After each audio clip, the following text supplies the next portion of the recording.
In the endless night of the ocean, there are floating cities still moving in silence.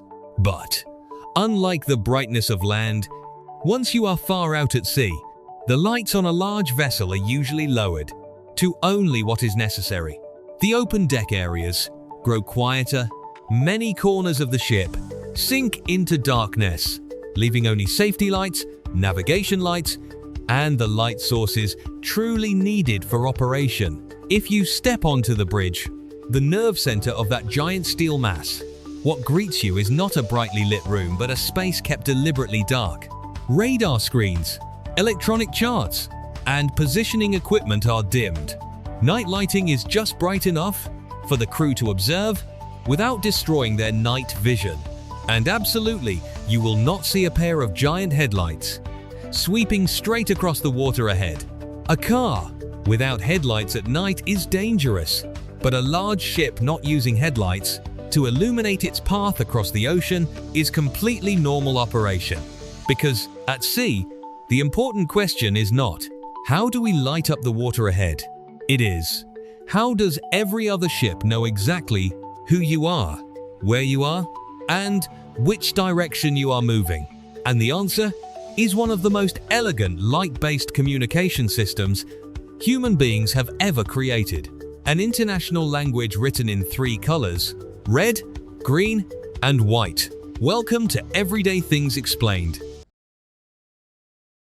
Headlights solve the wrong problem. To understand why ships do not use headlights like cars, start with the most familiar thing. Start with the car. Headlights shine forward, hit the road surface, traffic signs, other vehicles, then reflect back into your eyes. You see the obstacle, you brake, and you stop. But the ocean is not a road. It is not flat. It is not still. It has no lane markings. It does not reflect light, like a traffic sign. The sea surface absorbs light. Waves, salt mist, rain, fog, and sea foam scatter the beam. And the problem is even bigger. Ships do not brake like cars.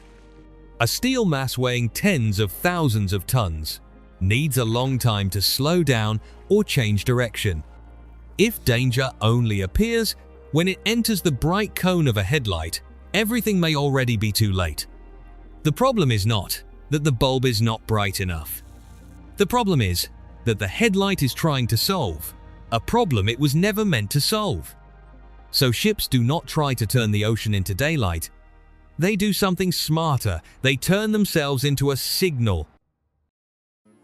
The ship turns itself into a signal. Ships do not try to illuminate the ocean. They make themselves easy to see, easy to read, and easy to predict. That system of rules is called colreg, issued by the International Maritime Organization. Since 1972, this entire language is built on 3 basic colors. Red means port side, green means starboard side, and white means the ship's axis, the stern, or the mast. But the intelligence is in the angle of visibility. The red and green side lights shine only through a precise angle of 112.5 degrees. The masthead light shines 225 degrees, and the stern light shines 135 degrees. These angles force the observer to decode. Try it. If you see only a single white light, you are behind the ship. The vessel is moving away from you. If you see one red light and one white light, you are looking at its port side. It is crossing in front of you.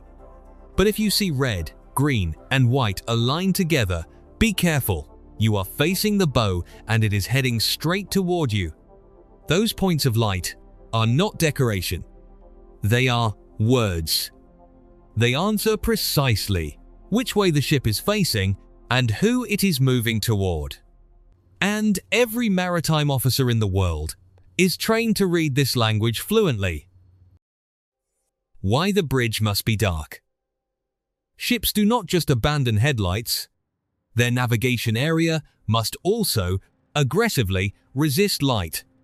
Because at sea, the human eye is part of the equipment. According to FAA night flight material, our eyes need about 30 minutes to adapt fully to darkness. Only then can the officer on watch see tiny points of light miles away.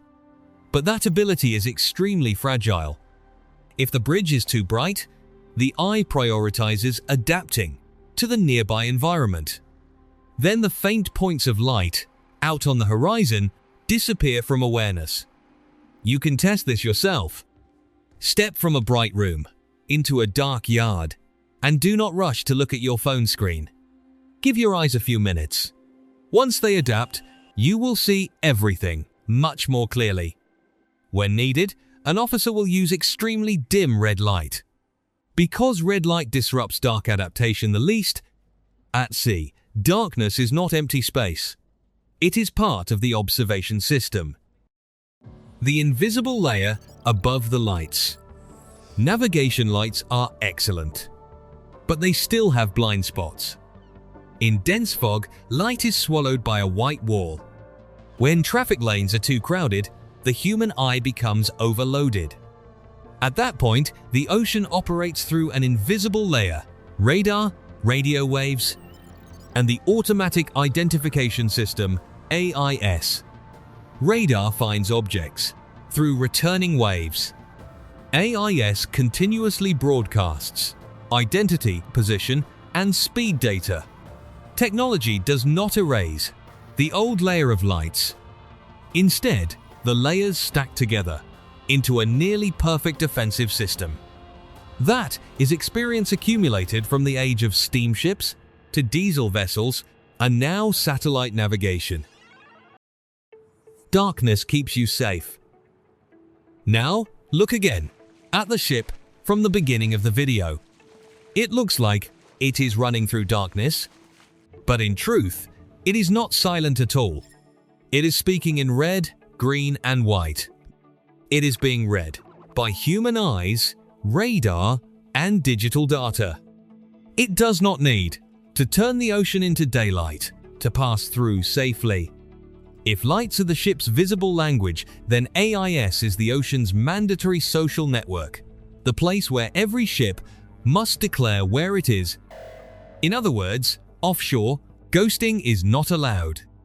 Thank you for watching Everyday Things Explained. See you in the next videos.